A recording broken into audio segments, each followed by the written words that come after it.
Fala galera, beleza? Mais um vídeo do Clube 90. Hoje, quem que vocês acham que cai para a Série B? Que disputa, que loucura que tá sendo essa briga contra o rebaixamento no Brasileirão de 2025? Quem que vai para a Série B de 2026? Grandes clubes envolvidos, muito duelo, muito confronto direto. Ontem a gente teve mais um, hoje a gente vai passar por esse jogo de ontem, o Inter empatando em casa com o Santos, e a gente discutir aqui as próximas rodadas dos times envolvidos aí nessa briga contra o rebaixamento, para entender quem que eu acho que tem mais riscos aí de ser rebaixado.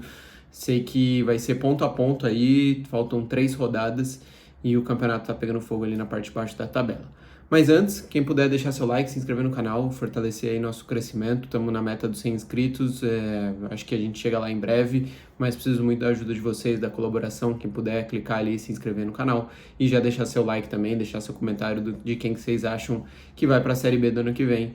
Vai ser de grande ajuda a gente trocar essa ideia aí nos comentários. Bora lá então pro vídeo. Primeiro começar a destrinchar esse jogo de ontem, Internacional e Santos, e depois a gente fala individualmente de cada uma das equipes, os cenários e as brigas que cada um vai ter aí nessa reta final. Inter e Santos ontem, jogo que valia muito para as duas equipes, é aquele famoso jogo de 6 pontos, né? Quem perdesse poderia praticamente respirar e se livrar, talvez, se o Inter ganhasse, por exemplo, poderia se livrar do risco do rebaixamento. E não só se livrar, mas colocar o Santos numa situação muito difícil, né? O Santos se manteria na zona do rebaixamento, um cenário que ficaria muito difícil para a equipe da Vila Belmiro.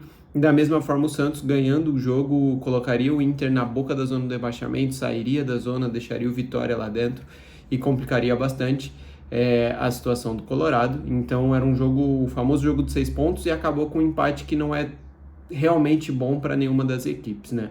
Mas pelo cenário do jogo a gente tem um claro vencedor pelo que o jogo apresentou.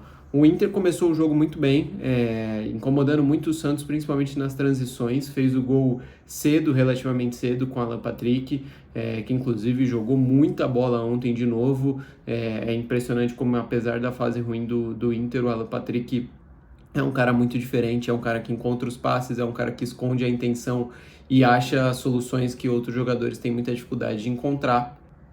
O gol sai aos 20 minutos do primeiro tempo e o Inter, a partir daí, domina o jogo em chances criadas, né? O Inter não tinha um volume de posse muito absurdo, mas as transições do Santos eram um convite ao prazer para o Inter. O Inter tinha muito espaço nas transições, o time do Santos muito espaçado, as laterais do Santos muito abertas para o ataque do Inter. O Inter criava com facilidade pelos dois lados, tanto pelo lado esquerdo quanto pelo lado direito, mas mais ainda pelo lado esquerdo, com as subidas do Bernabei. O Vitinho teve pelo menos umas 2 ou 3 chances claras de finalização dentro da área do Santos. Tem uma bola, a mais impressionante é a bola que ele acerta na trave, depois o Alan Patrick acerta a trave de novo e o Brazão desvia e a bola não entra. Mas o Inter acumulou chances de gol e criou uma chance atrás da outra. E enquanto eu estava vendo o jogo, eu até comentei, esse jogo o Inter não vai ganhar se o Inter não matar esse jogo no primeiro tempo. O Santos vai melhorar no intervalo, o Vojvoda vai corrigir o que precisa ser corrigido. E se o Inter não matar o jogo no primeiro tempo, o Inter não ganha esse jogo, porque a bola pune também, a gente sabe como quem não faz toma. E o jogo de ontem foi uma clara demonstração disso. O primeiro tempo do jogo, o Santos não conseguiu finalizar. Foram 14 finalizações do Internacional, 14 só no primeiro tempo, contra 0 do Santos. O Inter produziu muito no primeiro tempo, em finalizações, em chances claras, e o Santos não conseguia. O Santos tinha uma posse muito estéril, era uma posse que passava do meio de campo para os alas, dos alas para o meio de campo, mas a bola não entrava na área. O Tassiano participando muito pouco do jogo, o Robinho Júnior até participando bem do jogo, mas não conseguia gerar nenhum lance de real perigo. Então o Santos muito ruim no primeiro tempo. Então acaba sendo um jogo que inverte muito do primeiro para o segundo tempo, né? Jogo de 2 tempos muito distintos. Se você olha o jogo no segundo tempo, por exemplo, você não vê esse jogo que quem assistiu só o primeiro tempo vê. O Santos volta para o segundo tempo com algumas alterações. Eu vou até pegar aqui para falar. Entra o Guilherme no lugar do Robinho Júnior, entra o João Schmidt no Zé Rafael e o Barreal no Vitor Hugo. E de novo o Barreal entrando muito bem. É um cara que vem entregando muito pelo Santos, me surpreendendo, inclusive, fazendo muitos gols. Acho que ele chegou a 9 gols no Campeonato Brasileiro depois do gol de ontem. É um cara que entrou bem, deu uma dinâmica diferente. O Guilherme entra bem também no jogo, apesar da fase do Guilherme não ser a melhor.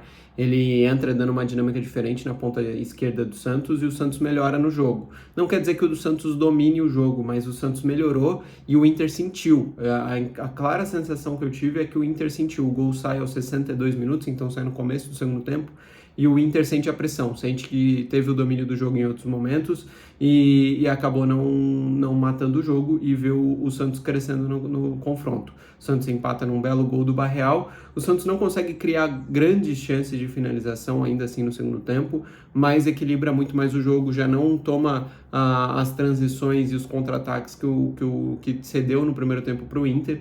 E o Inter, a sensação que eu tive é de um time muito nervoso, um time que entende a fase que está e que não está conseguindo reagir tão bem. O Borré saiu muito vaiado, a torcida encheu o Beira-Rio, mas acabou no final do jogo vaiando o time, não conseguindo o resultado. E a situação do Inter ainda é preocupante. O Inter agora tem 41 pontos, 3 pontos da zona de rebaixamento, agora não, né? Manteve a distância. E o Santos com 38 pontos, está 1 ponto de sair da zona. O Vitória é o primeiro time fora. O empate acaba que não resolve a vida de nenhum dos dois, não tirou o Santos da zona do rebaixamento e nem distanciou tanto o Inter assim da zona. Então acabou não sendo um grande resultado para nenhum dos dois. E a partir de então, eu resolvi dar uma olhada nos jogos de cada uma das equipes que estão envolvidas no risco para rebaixamento, para a gente discutir e tentar entender quem que está mais ameaçado. Todas as equipes que estão ali nessa briga contra o rebaixamento têm mais 3 jogos por fazer, com exceção do Fortaleza, que joga 4 jogos ainda. O Fortaleza tem um jogo a mais atrasado. E a situação da tabela, eu vou deixar aqui no cantinho para a gente ir acompanhando junto. A situação da tabela, eu considero que do Vasco para baixo todo mundo tem risco de cair, tá? Porque eu acho que o Grêmio já está a 5 pontos da zona do rebaixamento, acho que é muito difícil e tem muito time para baixo, né? Então tem muita gente para brigar por pouca vaga. A única vaga que está decidida é o Sport, que já está rebaixado. Todas as outras 3 vagas tem chance de mudar, mas eu considero que do Vasco para baixo é onde mora mais o risco de rebaixamento. O Vasco está com 42, Ceará 42, Inter 41, Vitória 39, Santos 38, o Fortaleza com um jogo a menos com 34 e o Juventude com 33. A situação do Juventude e do Fortaleza, elas são mais delicadas. O Fortaleza tem um jogo a mais ainda a fazer, mas principalmente do Juventude, porque o Juventude está a 6 pontos nesse momento de sair da zona de rebaixamento e serão disputados 9 pontos pelo Juventude. Então o Juventude teria que praticamente ganhar todos os jogos e torcer muito para as outras equipes perderem todos os jogos. Então a situação do Juventude já é um pouco mais delicada. Então eu considero que muito provavelmente o Juventude vai cair. E aí tem tem 6 times brigando contra 2 vagas, né? Então esse é mais ou menos o cenário que eu imagino que vamos ter aí nessas últimas rodadas. Dito isso, tem aqui uma anotaçãozinha que eu também vou deixar aí na tela com os jogos de cada uma das equipes nessas últimas rodadas. O Juventude, como eu falei, é o time que tem um cenário mais difícil, porque pega o Bahia em casa, o Santos em casa e o Corinthians fora. O Juventude tem o confronto direto contra o Santos. Dá para imaginar o Juventude ganhando os 3 jogos aqui? Até dá. Por isso que eu acho que a chance do Juventude ainda existe de não cair. O Bahia em casa, o Bahia já brigando ali pela Libertadores, tá brigando com o Fluminense diretamente, tentando ali contra o Botafogo também essa vaga direta na Libertadores. Então o Bahia tem grande chance de conseguir essa vaga na Libertadores. Vamos ver como é que vai estar para jogar fora de casa contra o Juventude. Pega um Santos no confronto direto dentro de casa. O Juventude é um time muito forte dentro de casa, e um Corinthians que provavelmente vai estar já se preparando para a final para a semifinal da Copa do Brasil. Então pega um Corinthians fora de casa, que geralmente é um jogo mais difícil, mas pelo contexto acho que o Juventude tem chance de pontuar. Então, pensando assim, o Juventude tem ainda alguma chance de se salvar. O problema é que são jogos difíceis e teria que ganhar os 3 praticamente, né, para ter chances matemáticas aí de escapar. E ainda assim pode ser que não escape, porque depende das outras equipes. O Fortaleza, com esse jogo a menos, que é contra o Bragantino fora de casa, o Fortaleza tem uma chance boa. O Fortaleza vem numa sequência boa de resultados. O Fortaleza não perde a 6 jogos, empatou com o Santos, empatou com o Ceará, empatou com o Grêmio, empatou com o Atlético Mineiro e na última rodada ganhou do Bahia, um jogo muito difícil. O conseguiu os 3 pontos fora de casa.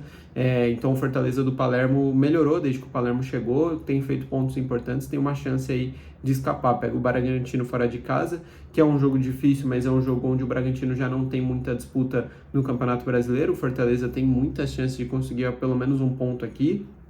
Depois tem o Atlético Mineiro, que é outro time que também não tem disputa no campeonato, vai jogar contra o Atlético em casa. Pega o Corinthians, que é outro time que já não tem disputa no campeonato e joga em casa. E vai pegar na última rodada o Botafogo fora. Aí vai depender muito dos jogos do Botafogo, se o Botafogo vai estar brigando por essa vaga direta na Libertadores ou não. Mas o Fortaleza, dos 4 jogos que tem 3 jogos contra equipes que não disputam nada.